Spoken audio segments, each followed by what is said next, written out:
Sa patuloy na paggulong ng investigasyon sa flood control scandal, tuloy-tuloy rin ang laglagan ng malalaking pangalan. Ang isa sa mga pinakamainit na personalidad sa kontrobersya, hindi raw muna makakaharap sa kanyang ikalawang pagdinig. Magandang gabi, ako si George Cahiles. Ako naman si Ann Asis Carilo. Mapapanood tayo sa Beam TV 31, Signal Channel 24, Blast TV, Samsung TV Plus at TCL Smart TV. Simulan na natin ang Agenda Weekend.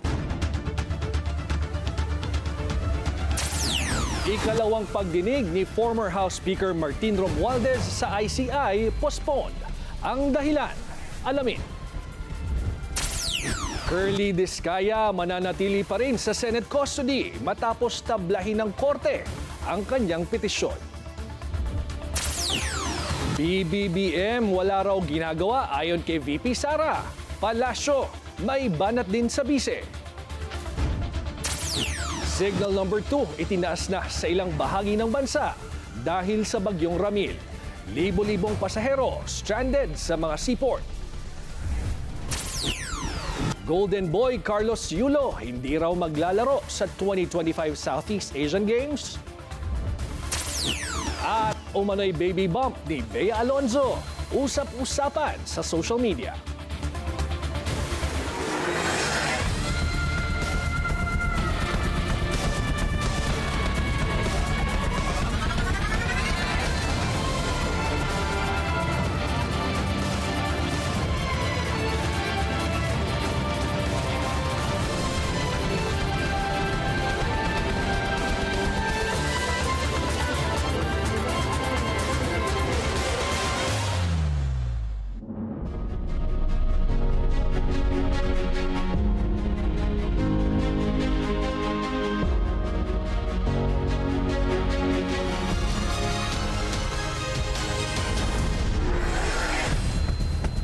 Postponed ang second hearing ni late 1st District Representative at dating House Speaker Martin Romualdez sa Independent Commission for Infrastructure. Sa inilabas na anunsyo ng ICI, sinabi umano ni Romualdez na kailangan itong sumailalim sa isang medical procedure. Matatandaang nakaschedule sa October 22 ang second hearing ng kongresista. Ayon sa ICI, maglalabas sila ng advisory oras na matukoy nila kung kailan itutuloy ang susunod na hearing ni Romualdez. Isa si Romualdez sa mga nasa sentro ng usapin, kaugnay ng umano'y maanumalyang flood control projects at budget insertions sa 2025 General Appropriations Act. Mananatili sa kustodiya ng Senado ang tinaguriang flood control king na si Curly Discaya. Tinabla kasi ng korte ang kanilang habeas corpus plea. Ang detalye sa Agenda Weekend Report ni Hannity. Ibinasura ng Pasay City Regional Trial Court ang habeas corpus petition ni Curly Discaya tungkol sa kanyang Senate detention. Sa petisyon ng kanyang kampo, nag-commit daw ng grave abuse of discretion ng Senado sa pagdetine sa kanya. Pero walang sufficient evidence para sa claim ng kanyang kampo ayon sa korte. Ibig sabihin, mananatili si Discaya sa kustodiya ng Senado matapos makontempt ng Senate Blue Ribbon Committee. Pinadetain ng mga senador si Discaya matapos ang tila paiba-iba nitong sagot tungkol sa absence ng kanyang asawa na si Sara Discaya sa pagdinig. May heart condition daw si Sara kaya no-show siya sa hearing nung araw na yon at may excuse letter ito pero hindi pa niya binabasa. Pero nang ilabas ng komite ang sulat, may meeting pala si Sara sa employees nila tungkol sa kanilang company issues. Your Honor, humihingi po ako ng pasensya po sa inyo. Wala po akong intention talaga magsinungaling pero yung misis ko po kasi talaga ay madalas po, may sakit po talaga siyang diabetes at saka meron po talaga siyang hypertension. At katunayan nga po, marami po siyang mga maintenance po na gamot na ginagamit. Nirerespeto ng kampo ni Discaya ang naging desisyon ng korte. Favorable man ito sa kanila o hindi. At aalamin pa ng kanilang kampo ang susunod nilang hakbang. Matatandaang umatras na rin ang Discaya couple sa investigasyon ng Independent Commission for Infrastructure o ICI dahil sa pag-aakala umanong may favorable recommendation para sila ay maging state witnesses. Kabilang ang dalawa sa corruption complaint ng DPWH sa Ombudsman dahil sa mga substandard at non-existent flood control projects sa Bulacan. Para sa Agenda Weekend, Hannah Tia, Bilyonaryo News Channel.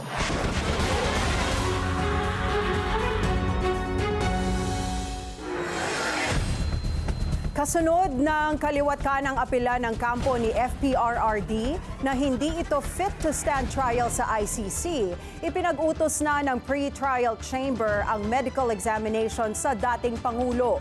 Layo nitong matukoy kung nasa tamang kondisyon ang Duterte Patriarch para humarap sa pagdinig. Narito ang Agenda Weekend Report ni Hannah T.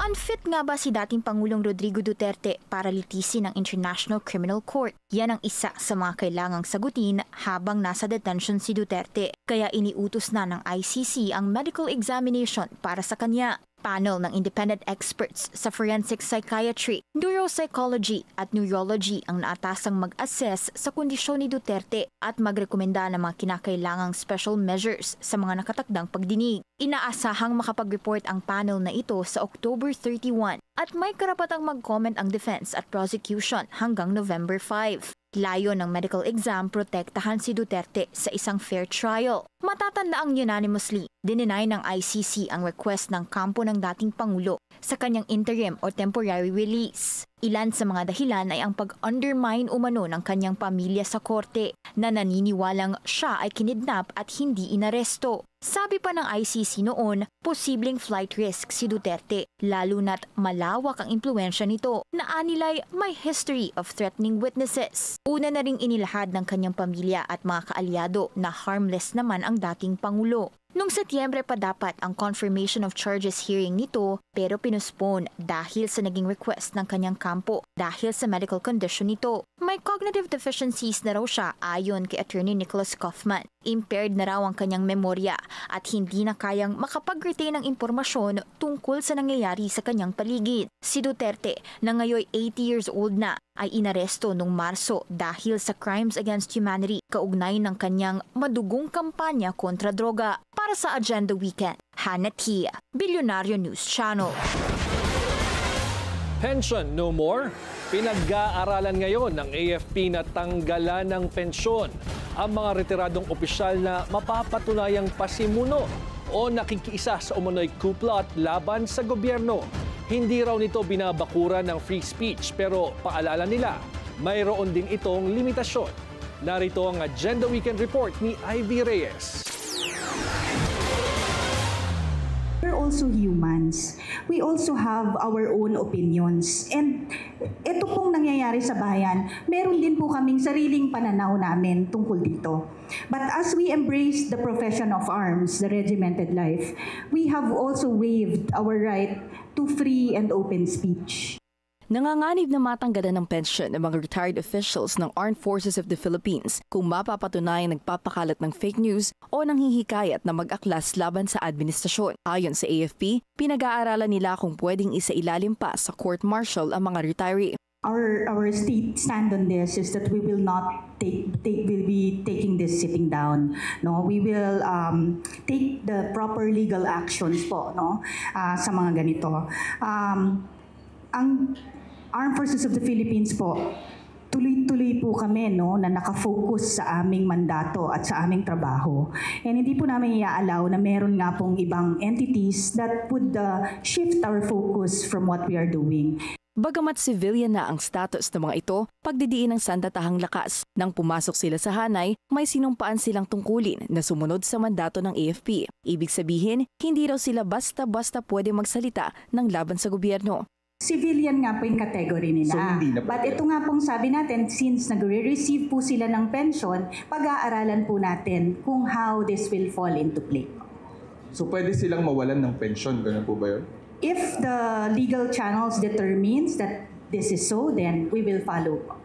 Sa ngayon, wala pang natutukoy na grounds for revocation ng AFP pero patuloy raw ang monitoring nila sa mga insidenteng ito. Ang pinakamataas na ranggo na na-monitor nilang nagpo-post ng analyzed seditious statements may pension ng 160,000 pesos bilang isang 2-star general. Sa official social media account ni retired Air Force General Romeo Poquiz, makikita ang pag-share niya ng posts ni Cavite 4th District Representative Kiko Barzaga Noong nag-stage ito ng kilos protesta sa labas ng Dasmariñas Village. Sa isa pang post, nilinaw ni Pokis ang naging pag-uusap nila ni AFP General Romeo Bronner Jr. Dito, sinabi niya na malugod na nananawagan ang kanilang grupo na tumindig ang AFP hindi lang sa pamamagitan ng press releases kundi sa anyay stronger and clearer positions. Kung inciting to rebellion daw na matatawag ang kanilang hinaing, handa raw silang humarap sa batas. Pero naninindigan ng AFP na matatag pa rin ang paniniwala nito sa administrasyon. Uno ang problema ng gobyerno, may kaukulang solusyon. Hindi militar ang solusyon sa problema ng gobyerno. Overall, what we can say is we stand for truth over trolls and we choose service over slander. Hindi naman daw nila tinatanggalan ng karapatang magsalita ang mga militar dahil wala naman daw makababawi nito sa kahit na sino. Pero paalala ng pamunuan ng AFP, professional dapat ang kilos ng mga nasahanay. Para sa Agenda Weekend, Ivy Reyes, Billionaire News Channel. Kinontra ng palasyo ang pahayag ni Vice President Sara Duterte na walang nagagawa si Pangulong Bongbong Marcos. Ayon kay Palace Press Officer Claire Castro, maraming ginawa ang Pangulo sa nakalipas na 3 taon. At kung hindi ito alam ng pangalawang Pangulo ay dahil abala raw siguro ito sa ibang mga bagay. Tinukoy ni Castro ang mga reforma sa agrikultura, partikular ang mga tinatamasang benepisyo ng mga magsasaka at mangingisda na tila hindi anya alam ni VP Sara. Ani Castro, nakikita ng publiko kung gaano kaabala ang presidente lalo na sa pagtulong at pag-alalay sa mga biktima ng kalamidad at lindol. Hindi tulad anya ng Vice Presidente na puro biyahe at hindi inaalam ang katotohanan. Bagkus ay nakadepende lamang daw sa kanya mga vlogger. Iginiit ni GSIS President Vic Veloso na mananatili siya sa pwesto hanggang may tiwala pa sa kanya si Pangulong Marcos. Kasunod yan ng panawagan ng mga opisyal ng GSIS na mag-resign na siya dahil umano sa risky investments sa ilalim ng kanyang pamumuno. Kwestiyon nila ang pag-invest ni Veloso sa Alternergy Holdings at DigiPlus Interactive kung saan halos 9 bilyong piso ang umano'y nawala o nalugi. Itinanggi naman ni Veloso ang mga paratang at tinawag ang mga ito na baseless. Anya, nananatiling financially strong ang GSIS na may 1.92 trillion pesos na asset at 100 billion pesos na net income as of August. 2 pasahero patay sa bumagsak na light aircraft sa Tarlac. Alamin ang update live. Susunod yan sa Agenda Weekend.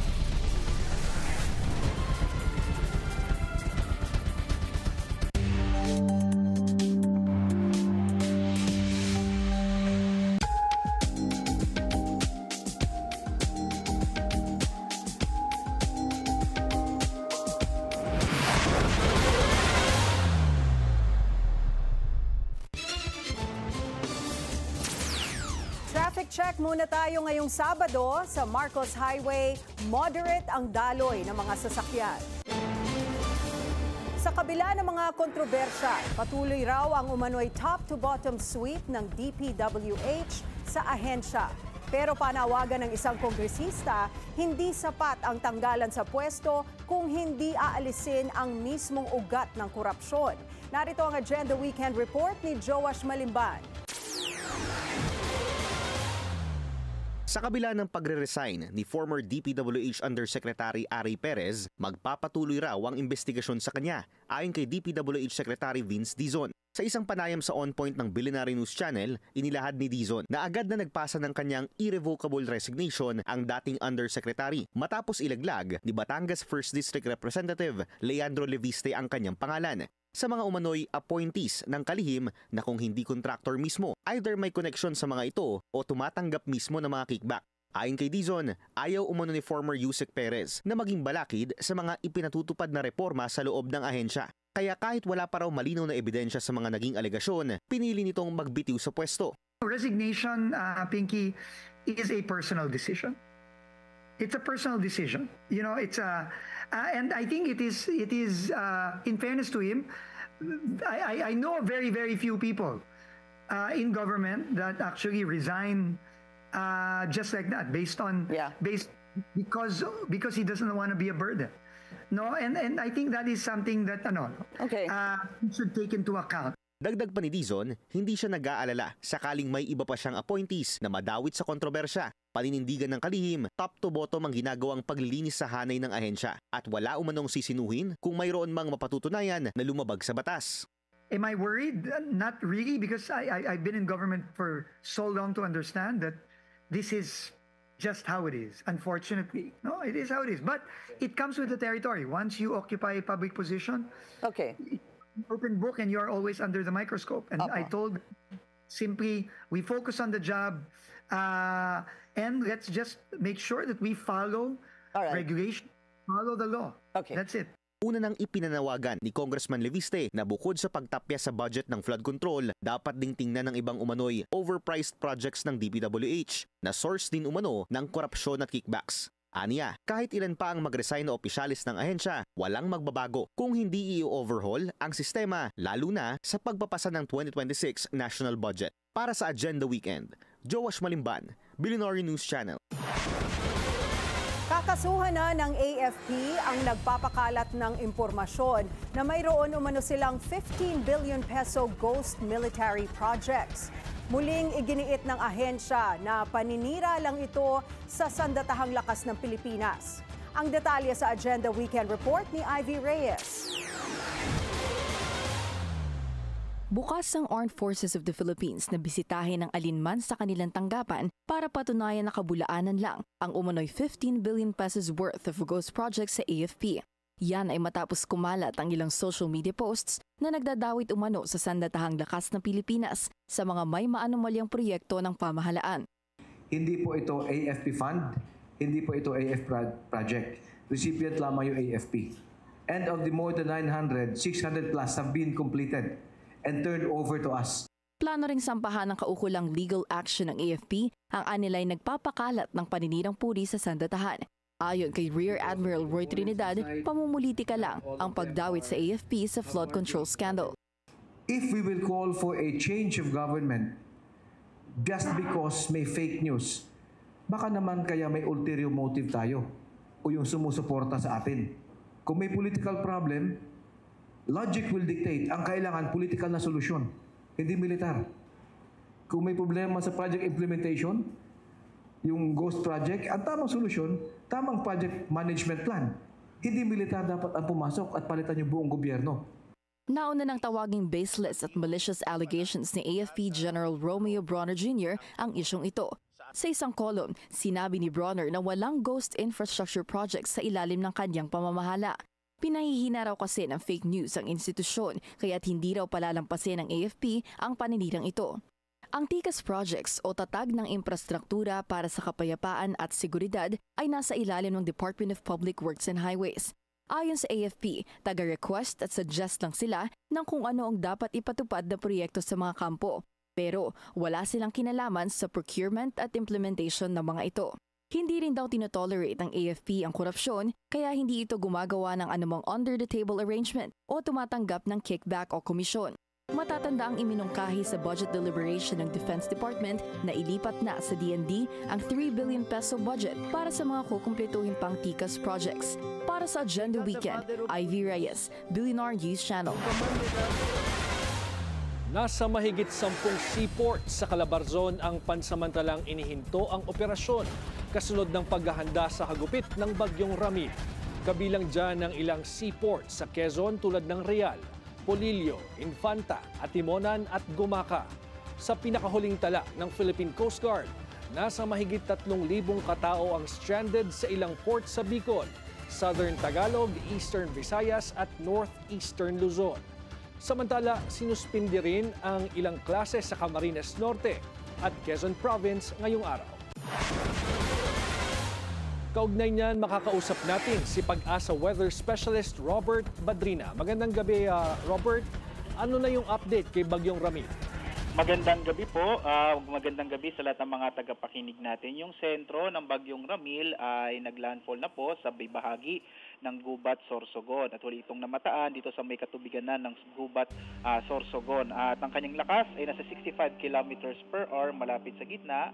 pagbugso naman nasa 90 kilometers per hour at mabagal na kumikilos pa kanluran. Inaasahan natin eventually ito pong bagyong si Ramil ay kikilos pa northwest sa mga susunod na oras. Samantala, signal number 2 ngayon sa northern portion ng Northern Samar, gayon din sa southeastern portion ng Isabela, southern portion ng Quirino, southern portion ng Nueva Vizcaya, northern and central portions ng Aurora, Polillo Islands, Camarines Norte, Catanduanes, northern and eastern portions ng Camarines Sur, eastern portion ng Albay, at ang northeastern portion ng Sorsogon. Signal number 1 naman po sa nalalabing bahagi ng Northern Samar, northern portion ng Eastern Samar, northern portion ng Samar, gayon din sa Cagayan kasama ang Babuyan Islands, nalalabing bahagi ng Isabela, ng Quirino, ng Nueva Vizcaya, kasama ang mga lalawigan ng Apayao, Abra, Kalinga, Mountain Province, Ifugao, Benguet, Ilocos Norte, Ilocos Sur, La Union, Pangasinan, nalalabing bahagi ng Aurora, gayon din ng Nueva Ecija, eastern portion ng Bulacan, eastern portion ng Tarlac, eastern portion ng Pampanga, northern eastern portions ng Quezon, gayon din ang nalalabing bahagi ng Camarines Sur, ng Albay, ng Sorsogon, Burias Island at Ticao Island. Base po sa pinakahuling track ng bagyong si Ramil, inaasahan nga natin nakikilos ito pa northwest at babaybayin niya ang Kabikulan, partikular na nga itong bahagi ng Albay, Camarines Norte at Camarines Sur, at lalapit po sa may Polillo Islands. By tomorrow morning, posible itong magkaroon ng isa pang landfall sa may bahagi naman ng Isabela, Aurora area. Posible po sa malaking siya sa may Aurora area po ito. At kikilos po ito sa may bahagi naman ng Central Luzon at sa may posible pong lumabas ito ng patungo po sa katubigan ng bahagi naman ng Pangasinan. So inaasahan po natin bukas pinakamararanasan dito sa Metro Manila at mga karatig na lalawigan ang epekto ng bagyong si Ramil, no? So asahan po natin bukas medyo malaking tsansa ng may mga pagbugso ng hangin at mga pag-ulan na dulot ng bagyong Ramil sa malaking bahagi ng Central Luzon kasama yung Calabarzon, itong Metro Manila, posible pong makaranas ng mga pag-ulan bukas, at gayon din sa may area ng Ilocos Region, sa may southern part ng Cordillera at sa may southern part din po ng Cagayan Valley. So ine-expect din natin by tomorrow, araw ng linggo, lalo na po sa hapon or gabi ay nasa katubigan na ito sa may West Philippine Sea na, at umaga ng Lunes ay nasa labas na ito ng Philippine Area of Responsibility. So in-expect po natin pagdating ng araw ng Lunes ay significantly po yung mga dadaanan ng bagyo ay in-expect natin na mas maaliwalas sa panahon ay mararanasan or mababawasan na yung mga pag-ulan na dulot nga po ng bagyong si Ramil. So sana po sa mga kababayan natin nakapaghanda po sila, lalo na nga po bukas natin na-expect o inaasahan na mararanasan natin yung mga ulan at hangin na dulot ng bagyong si Ramil. Sa ngayon po may nakataas sa gale warning, particular na sa mga baybayin ng Bicol Region, lalo na po sa may eastern portion ng Bicol Region, kaya delikadong maglayag yung mga sakyang pandagat, mga bangka sa mga baybayin po ng nasabing mga lugar. Sir? Okay. Obet, can you tell us, may storm surge bang aasahan dahil ito kay bagyong Ramil, at saan-saang areas merong storm surge warning sa ngayon? Opo, meron po tayong storm surge warning, particular na nga po, nandito po ito sa may area din ng Bicol Region, lalo na po sa may area ng Sorsogon, Camarines Norte, Camarines Sur.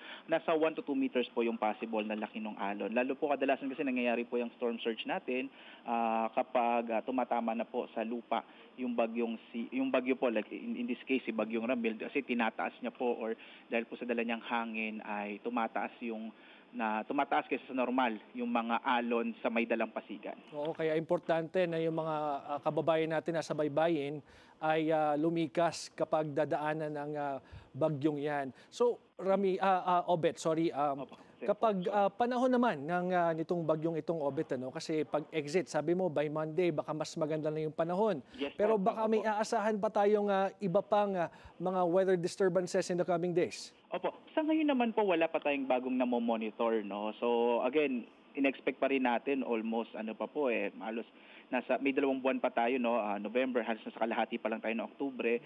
So more or less may inaasahan pa po tayo ng mga 3 hanggang 5 bagyo hanggang sa pagtatapos ng taon ito. Pero sa ngayon po, siguro masasabi nating magandang balita naman, wala pa po tayong namomonitor sa ngayon po.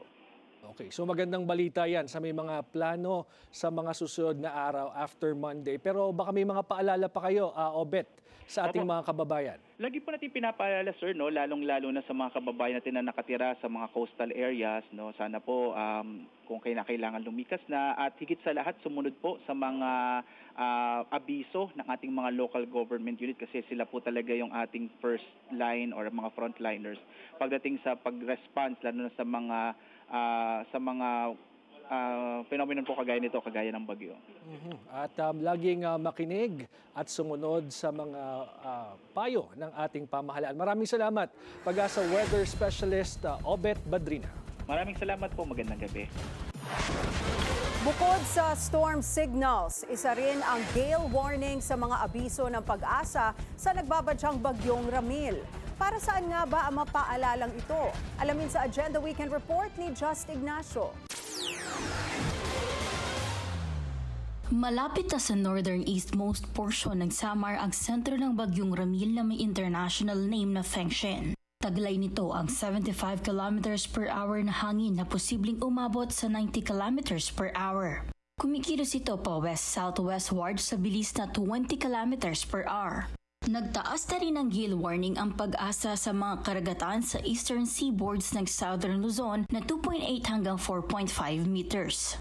Kabilang na ang Catanduanes, Camarines Sur at Camarines Norte kaya't pinagbabawal po yung paglalayag ng ating mga kababayang mandaragat. Pero ano nga ba ang gale warning? Ang gale warning po, ito po yung babala ng Pag-asa intended for the maritime industry, fisher folks at saka yung mga komunidad na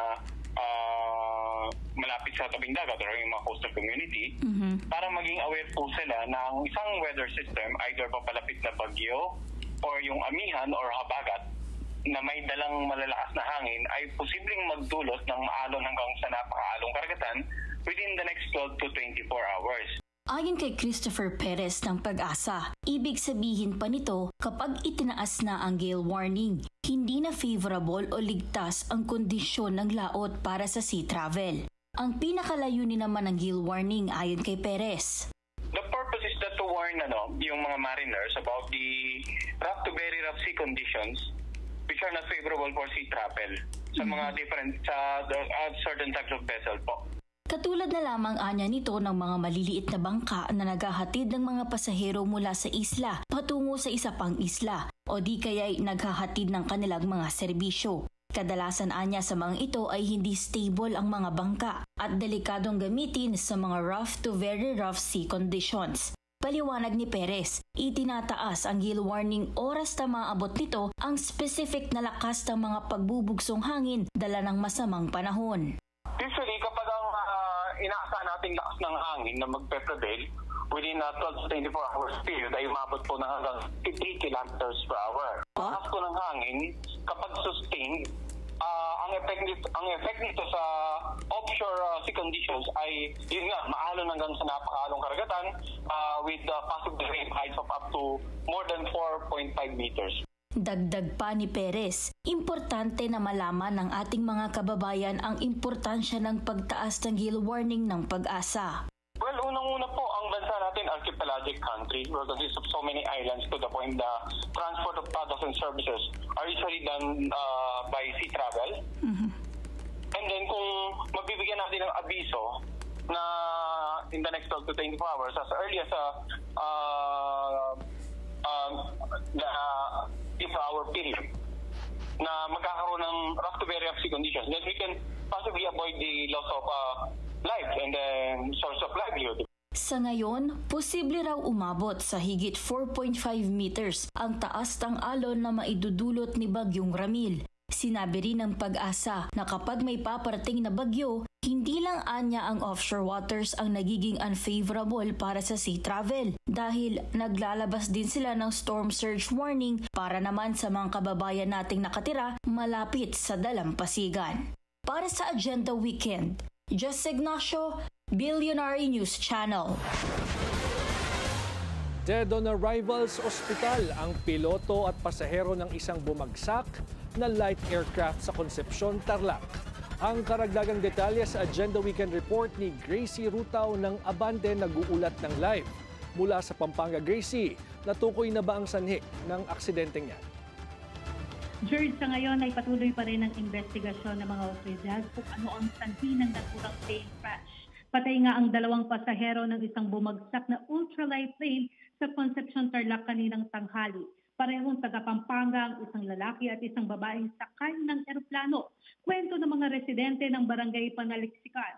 Umikot-ikot daw muna ang eroplano bago ito tuluyang bumagsak sa isang palayan. Posibleng galing sa flying school sa Magalang, Pampanga ang ultralight plane ayon sa inisyal na investigasyon ng PNP. George? Well, Gracie, natukoy na ba ng CAAP kung anong flying school ang involved sa insidente at ano raw ang magiging aksyon nila dito? Sa ngayon ay wala pang nababanggit ang mga authorities kung ano yung pangalan ng flying school. Pero hanggang sa ngayon ay nakikipag-ugnayan pa rin ng PNP Aviation Security Group sa Civil Aviation Authority of the Philippines para sa isinasagawang investigasyon upang malaman yung dahilan ng pagbaksak o pag-crash ng ultralight plane. Oo, Gracie, kasi itong ultralight plane, ayon sa panuntunan ng CAAP, ay dapat for recreational purposes lang. So kung pag-aari yan ng isang flying school, posibleng ginagamit ng mga estudyante nila. Pero antabayanan nga natin kung ano ang lalabas dito sa investigasyon ng PNP Aviation Group at ng CAAP. Maraming salamat, Gracie Rutao, nagulat live mula sa Pampanga. Minamadali na ng Transportation Department ang relocation sa mga pamilyang maapektuhan ng North-South Commuter Railway Project. Kasabay nito ang paniniguro ng ahensya na maayos ang lilipatan ng mga ito. Narito ang Agenda Weekend Report ni Just Ignacio. Nagsagawa ng inspeksyon ng Department of Transportation sa ginagawang relocation sites para sa mga residenteng maapektuhan ng North-South Commuter Railway Project.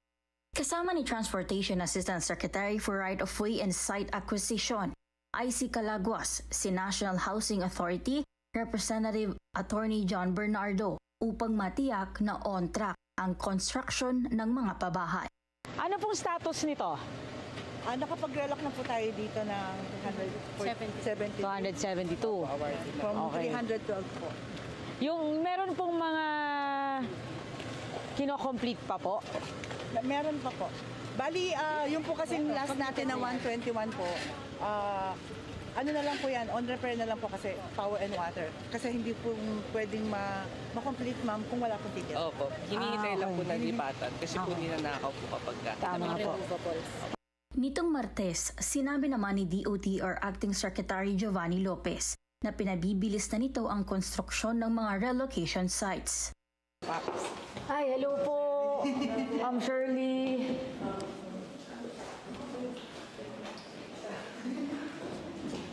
Pwede po bang makita?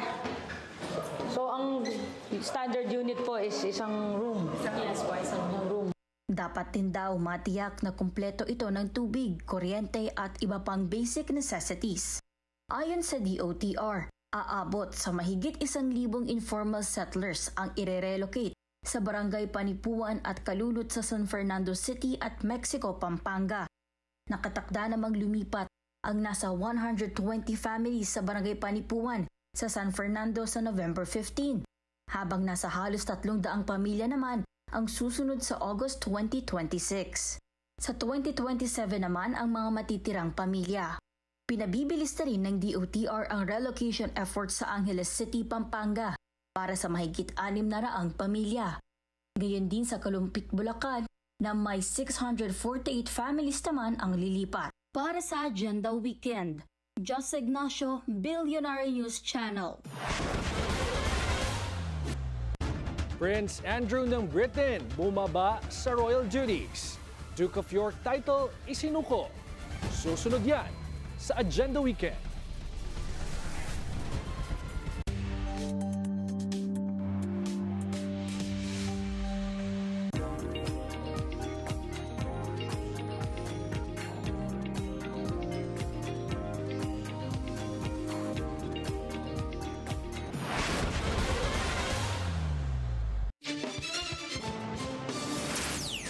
Traffic check ulit tayo ngayong Sabado sa EDSA Orense. Maluwag ang daloy ng mga sasakyan sa magkabilang lane.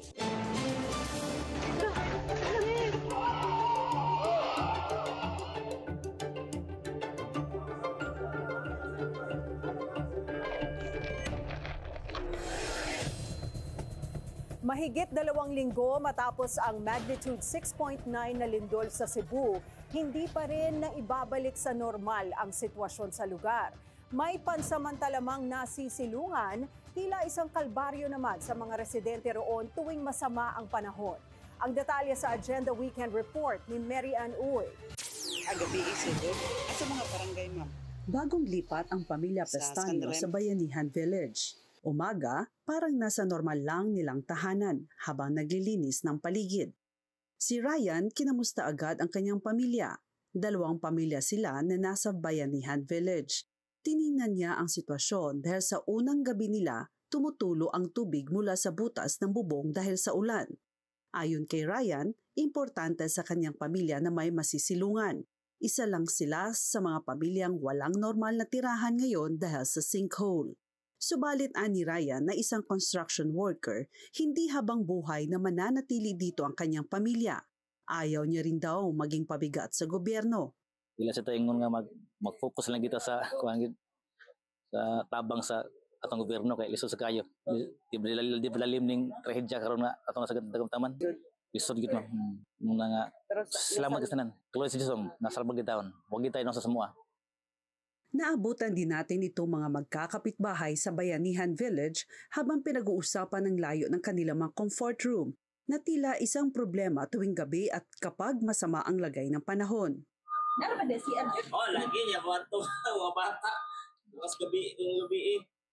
Meron namang mga portalet at mobile shower sa village, safe-free ng kanilang mga tubig na mainom. Paliwanag ni Department of Human Settlements and Urban Development Regional Director Eva Maria Marfil. Sa ngayon po, yan lang portalets and then mobile shower ang nandyan. Eventually po, magko-construct dito ng latrines, shower rooms and washrooms. Pero po hindi namin kaya ilagay ang toilet na isa-isa sa bahay. Dagdag pa ng ahensya, tuloy-tuloy na rin daw ang construction ng smart houses sa Bayanihan Village.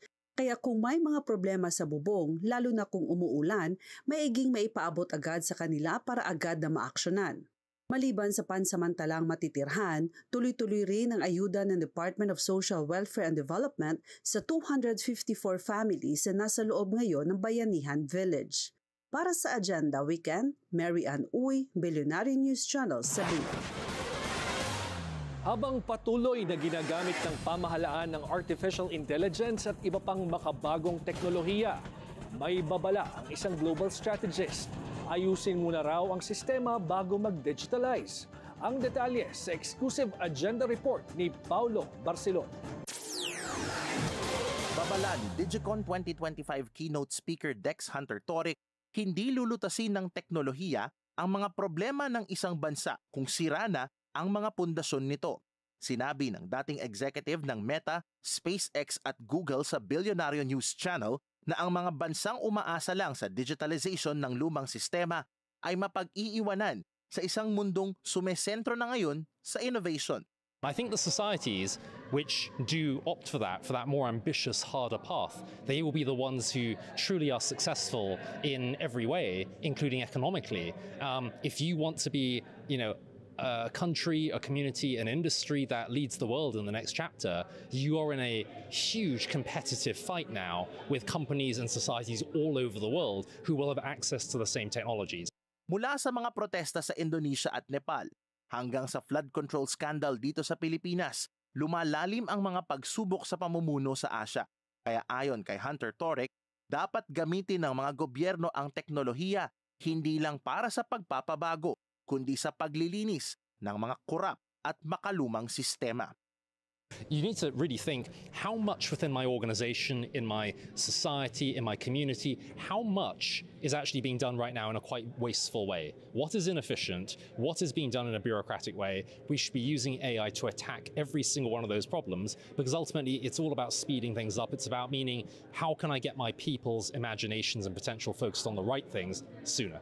Inilarawan niya ang susunod na henerasyon ng AI bilang isang great equalizer, teknolohiyang mas mura, mas madaling ma-access at in some cases, mas mahusay pa sa pag-iisip ng tao.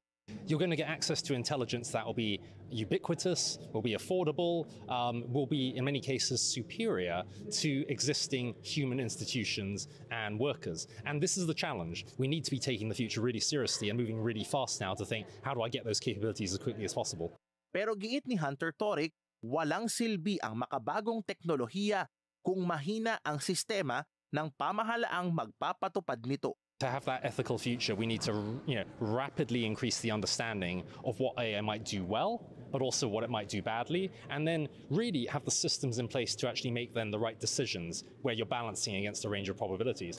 Ayon pa kay Toric, na isa ring public policy expert at minsang nagtrabaho sa ilalim ni dating UN Secretary General Ban Ki-moon, ang tunay na laban ay hindi lang kung sino ang may pinakabagong teknolohiya, kundi kung sino ang unang gagamit nito para ayusin ang kanilang sistema sa pamamahala.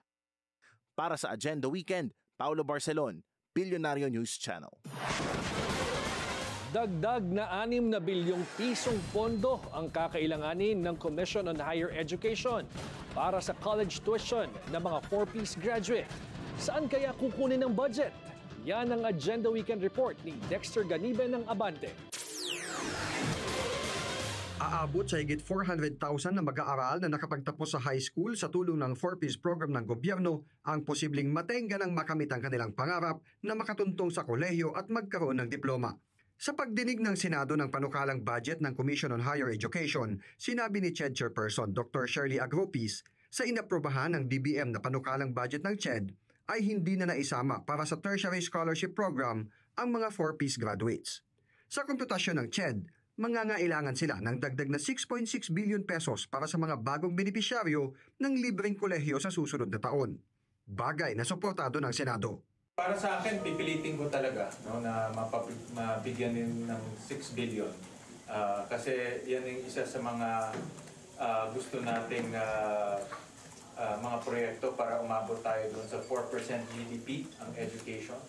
So kasama yan, yung mga scholarship programs to the poorest of the poor. Tsaka ito yung pinaka-poorest, poorest of the poor to 4-piece ang itong 400,000.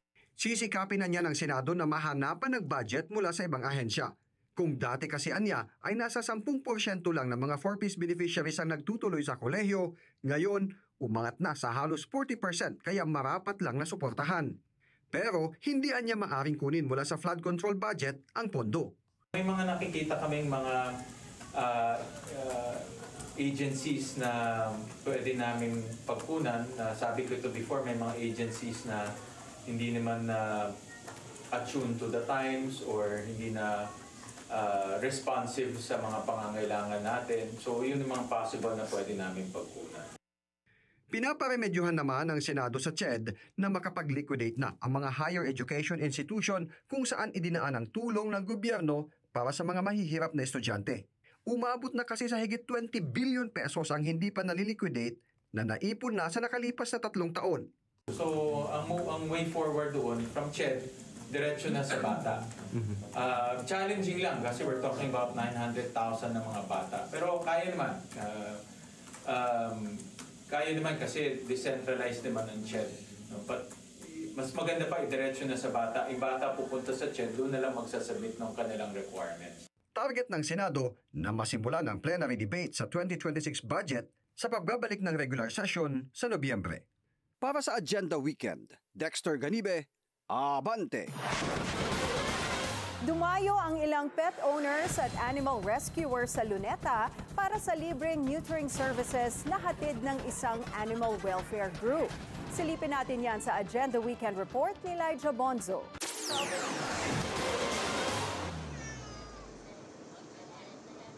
Free Capon for Animal Control and Protection. Yan ang advokasya ng Biyaya Animal Care sa isinasagawang neutering services sa Luneta ngayong araw. Ayon sa veterinaryong si Dr. Jordan Sumildan, bukod sa napipigilan ng pagkakapon ang mabilis na paglaki ng animal population, napoprotektahan din daw nito ang ating mga alagang hayop sa mga nakahahawang sakit gaya ng rabies. So typically, ang ginagawa namin is tinatrap namin or kinakatch namin yung mga cats and dogs along the streets or dun sa mga communities, and then dadalhin sila sa clinic, and then aming i-fix ito or tatanggalan ng mga reproductive organs like yung kanilang ovaries and yung kanilang testicles. Paglilinaw ni Dr. Sumildan, lumang misconception na raw na unsafe ang pagkakapon, lalo pat ngayon na may safe anesthetic agents na ang mga clinic. At nagsasagawa na rin ng screenings para maiwasan ang komplikasyon sa operasyon. Isa ang animal rescuer na si Myla sa mga sumama sa isinagawang neutering services kanina. Ang dala niya, nasa 12 pusa at isang aso. Nakita namin outside our village na madami talagang may nangangailangan ng kapon. Kaya ang ginagawa namin, pag may mga free kapon, ginagrab namin yung opportunity na magdala ng marami hanggat kaya namin. Kwento niya, karamihan sa mga narescue niyang hayop ay yung mga madalas na nabubuntis sa lansangan. Dagdag pa nito, malaki ang papel ng gobyerno sa pagpapalawak ng kaalaman at access sa neutering. Mas mainam daw itong alternatibo kaysa euthanasia kapag masyadong dumadami ang populasyon ng stray animals. Yun yung goal namin kasi eventually kami din yung parang magsasuffer in the long run, lalo na kami yung nag-feed sa kanila. Para naman sa CEO at founder ng Biyaya na si Rino Ortiz, mahalaga ang pagbabalik tulong sa komunidad lalo pat para sa kanya, isang biyaya at talento ang kakayahang kumalinga sa mga hayop. Bakit hayop ang tinutulungan nyo at hindi tao? Kasi yung hayop, hindi naman nila matutulungan ang sarili nila. Who neglected them, who kicked them, who tao rin, right? So tao can take care of themselves. Mostly. Bagaman sa Metro Manila nakabase ang tanggapan nila, hindi raw dito magtatapos ang Biyayanihan Initiative nila. Sa mga susunod na linggo, pupunta rin ang grupo sa ibang parte ng bansa tulad ng Vigan, Batak at Negros Oriental. Para sa Agenda Weekend, Elijah Bonzo, Billionaire News Channel. Kinumpirma ng Gymnastics Association of the Philippines o GAP na hindi maglalaro si Carlos Yulo sa darating na 2025 Southeast Asian Games matapos ipatupad ng host nation na Thailand ang bagong rule nito. Ayon sa bagong patakaran, isang aparatus lang ang pwedeng salihan ng bawat male gymnast. Ayon sa GAP, kusa raw na umatras si Yulo hindi dahil sa injury o burnout, kundi para magbigay daan sa kanyang mga teammate na makakuha rin ng pagkakataon sa international stage. Good news naman sa sports. Nakamit ng tambalang Rondina at Pons ang unang challenge level victory ng Pilipinas sa Volleyball World Beach Pro Tour. Ang detalye sa Agenda Weekend Report ni Sheila Salaysay. Mainit ang buhangin pero mas mainit ang laro ni Sisi Rondina at Bernadette Pons matapos nilang makuha ang historic win sa Volleyball World Beach Pro Tour Challenge. Tinalo ng Pinoy duo ang team ng Slovenia na sina Ziva Zavornik at Hadja Lovsin 21-19, 21-9. Nitong Biyernes sa Nuvali Sands Court sa Santa Rosa, Laguna, ang unang challenge level victory ng Pilipinas sa buong tour. Siyempre, kauna-unang panalo namin to sa challenge and malaking boost ng confidence namin.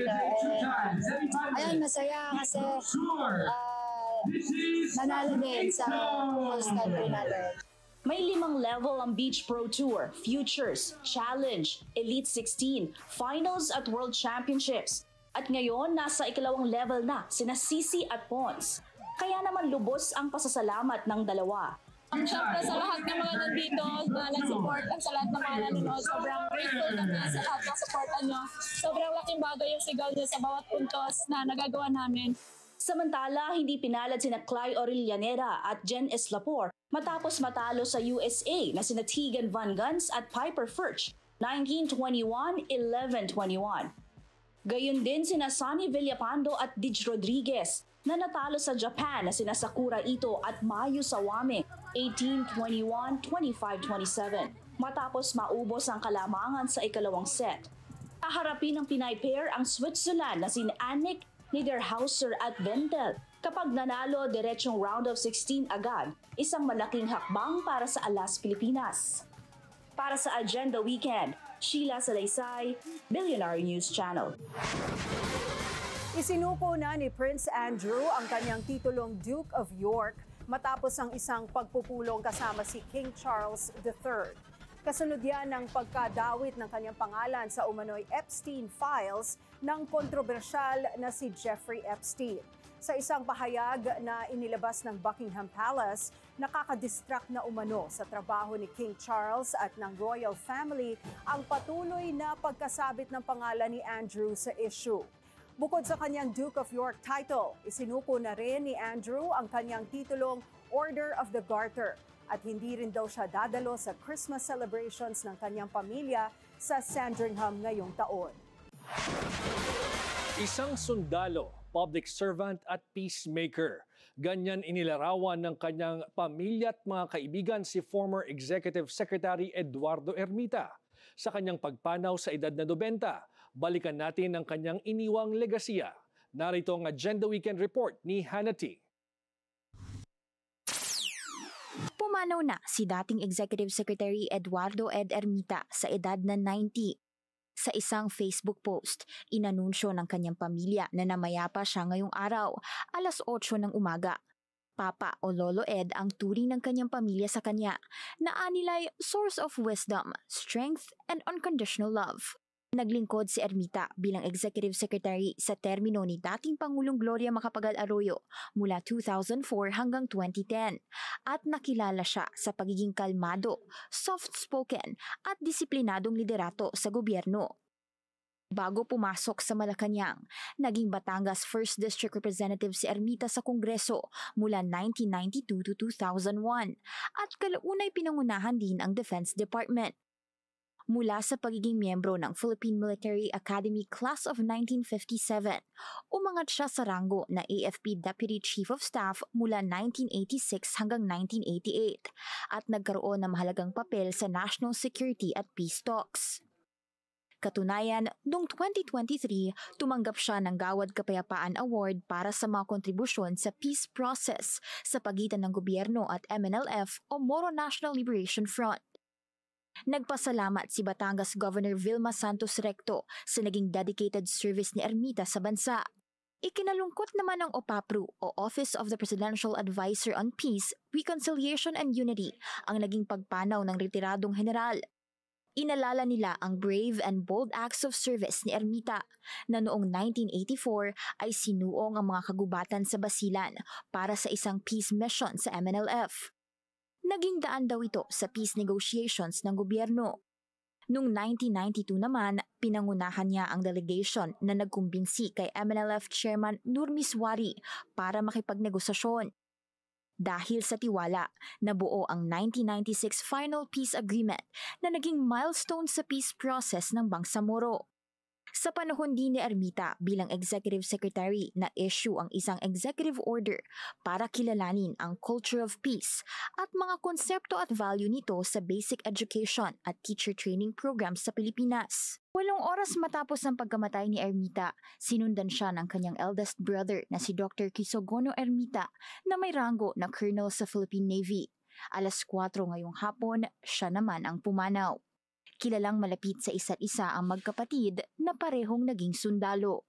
Para sa Agenda Weekend, Hannah T., Bilyonaryo News Channel. Music meets comedy, comedy meets cuisine. Spotted ang comedian na si Conan O'Brien sa isang tila surprise laughter at song performance sa L'Opera Restaurante.